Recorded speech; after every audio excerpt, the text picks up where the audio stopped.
my name is Jill, or if you've taken any of the classes I give at Arlington Mill, my name is Irene, and I'm going to show you 5 different exercises you can do to improve your balance. It might be helpful for you to have a few props. One would be a sturdy chair that you can hang on to help you keep your balance. Another would be a cane or a hiking pole, which is what I'm using here. Just make sure it's not the kind of cane that you have to lean on and bend over, because we want to stand up straight.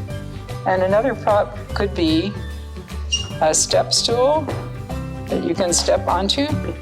But if you don't have one of those, you can stand next to a stairway. And a stairway has another advantage.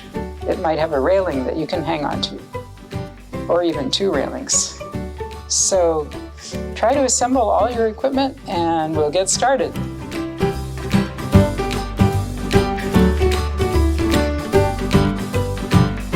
And why do we need to do exercises for balance?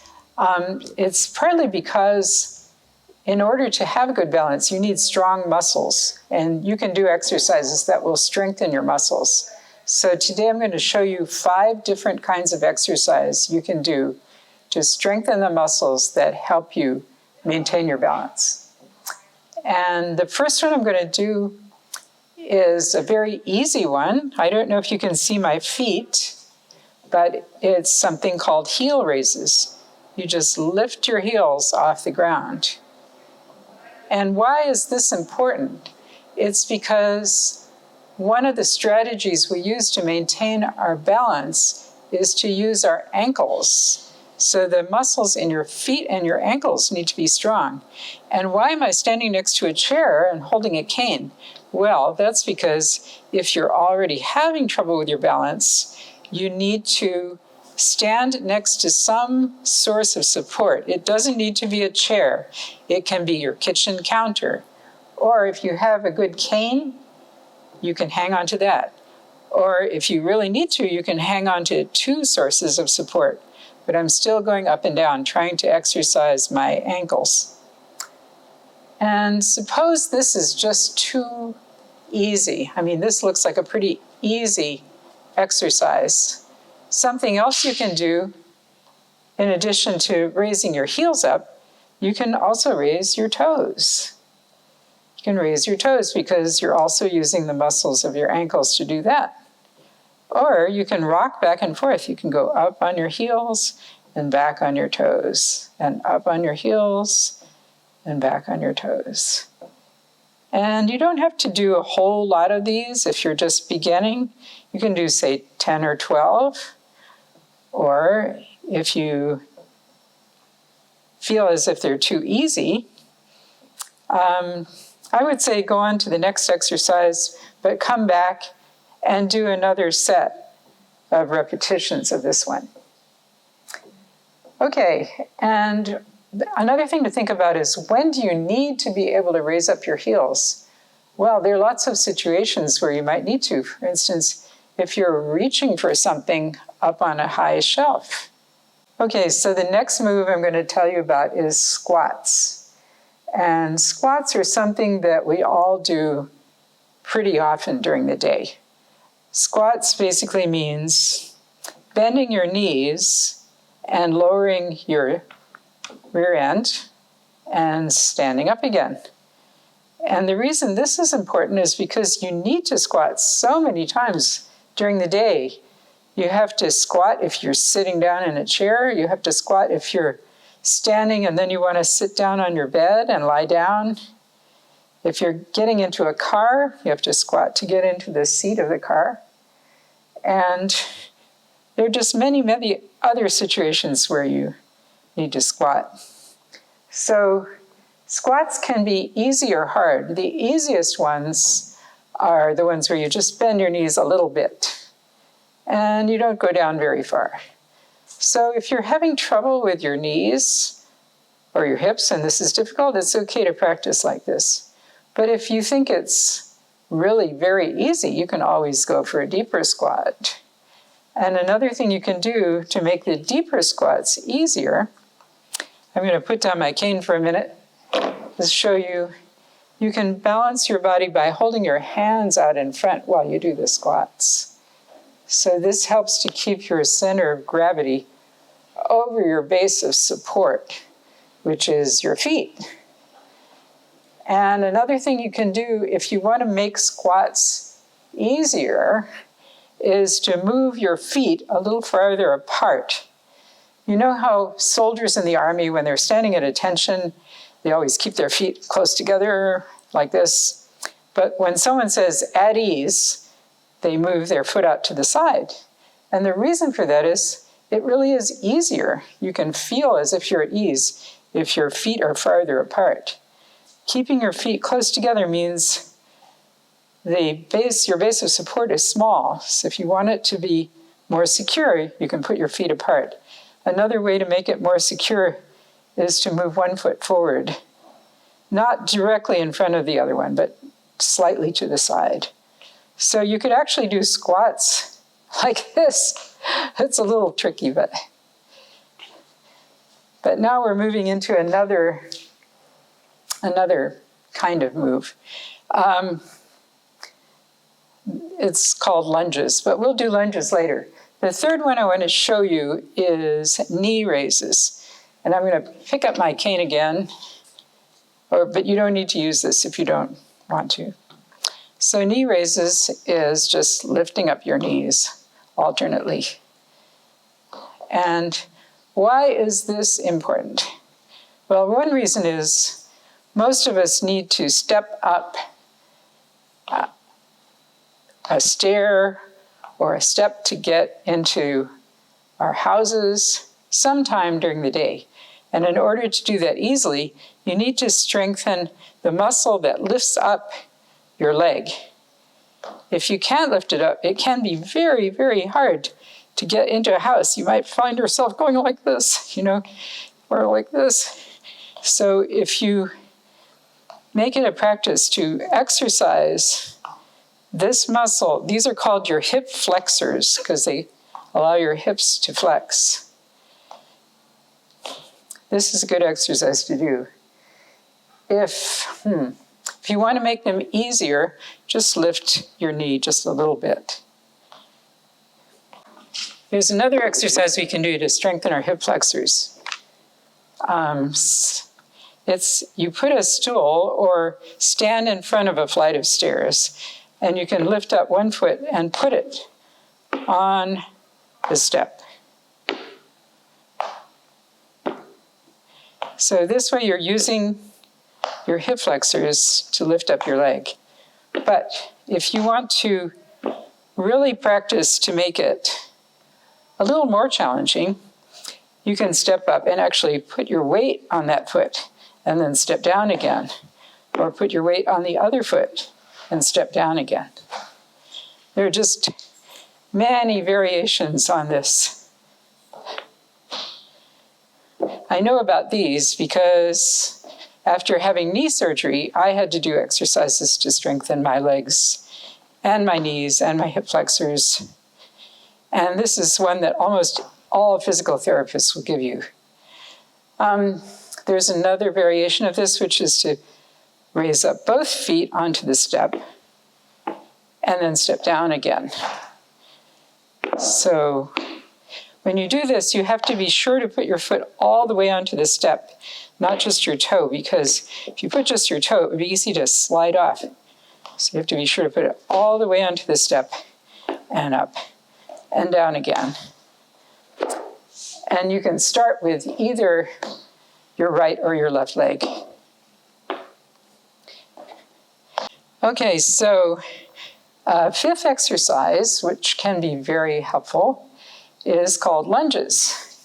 And for lunges, you don't need this step. So I'm going to put it over to one side. But lunges can be in any direction. What it basically means is taking a big step forward and then back again. So you can do it with either leg, forward and back again, forward and back again, forward and back, forward and back.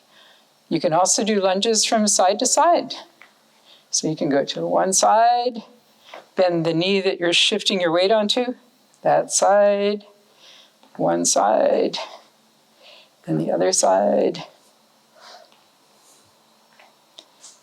And you can do them backwards. That's a little more challenging, but try to shift your weight onto the back leg. Back and back. So there's kind of a fun variation you can do of lunges, which is basically pretending that you're standing in the middle of a clock and you're aiming your foot at different numbers on the clock face. So you can imagine you're going straight for 12 o'clock. That's 12 o'clock. Say you want to go to 3 o'clock. That would be a sideways lunge. Or 6 o'clock, go back. Or you can do any of the numbers in between, like 1 o'clock, and 2 o'clock, and 3 o'clock, and 4 o'clock, and 5, and 6. And just so you don't leave out the other leg, do the numbers on the other side of the clock. 12, 11 o'clock, 10 o'clock. Straight to the side would be 9 o'clock, and 8 o'clock, and 7 o'clock, and 6 o'clock. And if you really want to challenge yourself, get someone else to call out the numbers for you. So you don't know ahead of time what number they're going to call out. So they might say something like 2 o'clock, 8 o'clock, 4 o'clock, 9 o'clock, 12 o'clock, 6 o'clock, and you have to decide which leg you're going to use for some of the numbers, because both 6 o'clock and 12 o'clock can be done with either leg. So those are the 5 moves I was going to talk about today. First, I'll go over them again. Heel raises, and you can include raising your toes with that one. And squats, you can either do them just a little bit or very much deeper. Knee raises. And step ups on your step, either just step or step and stand all the way up.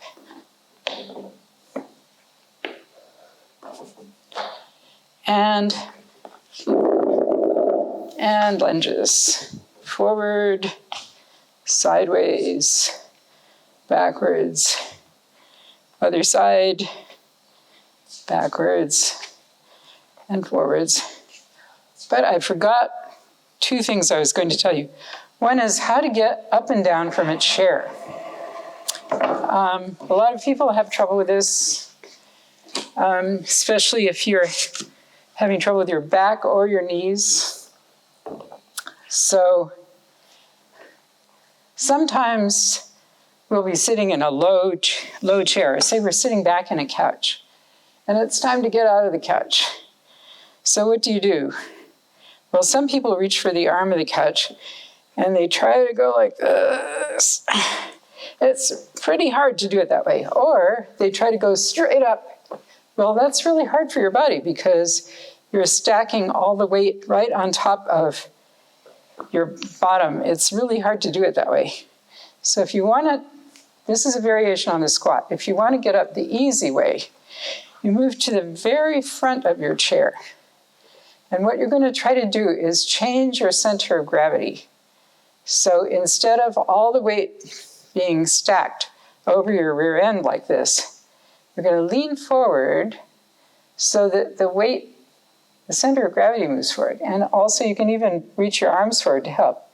And then sort of lean forward, let the momentum of your arms carry you up. And when you're sitting down, you can do the reverse. Reach out your arms, lean forward, and get to the very edge of the chair. And then you can sit back.